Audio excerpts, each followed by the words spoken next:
Simba kwanza tunakemea vikali. Nakemea vikali vitendo vya mlinda mlango wa nyuma Mwiko kuwadhalilisha waamuzi wetu. Nyinyi waandishi ambao mmeoneshwa dole la kati, nyinyi mtajisemea wenyewe, maana nyinyi wamtetea huwa hamteteeki. Mwana ba nyinyi mmejaa kona nyinyi.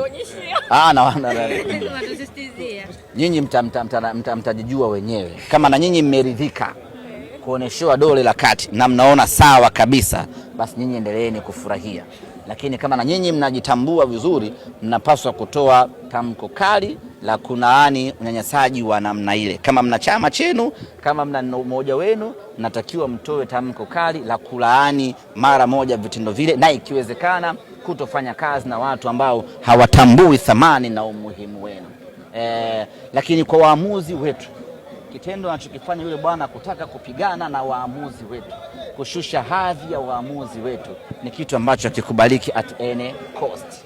Ni vitu ambavyo vinapaswa, waamuzi wanapaswa kulindwa, wanapaswa kutetewa. Ni binadamu kama binadamu wengine, hivyo anapaswa kuheshimiwa. Vitendo vile vya kihuni hatuwezi kuvifumbia macho. Sisi Simba Sports Club, baba wa soka la Tanzania, tunasema wazi kwamba vitendo vya mlinda mlango wa nyuma Mwiko ni unacceptable. Umefungwa goli kwa uzembe wako, kubali. Acha kuwazuga watu kwamba umesukumwa, umefanywaje.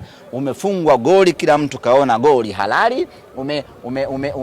Umeruka, umejichanua, umeshindwa kudaka huo mpira, goli limeingia, kubali, kuliko kuanza kutaka kuwazuga watu kwamba haujafanya makosa. Wewe unataka kwenda kupiga waamuzi wetu. Ni jambo ambalo halikubaliki, na tutasimama kidete kupinga uhuni wa namna ile. Sasa na nani mchezaji yuko mbele anafanyaje faulu? Wewe unaweza kumsukuma mtu ambaye yuko nyuma yako?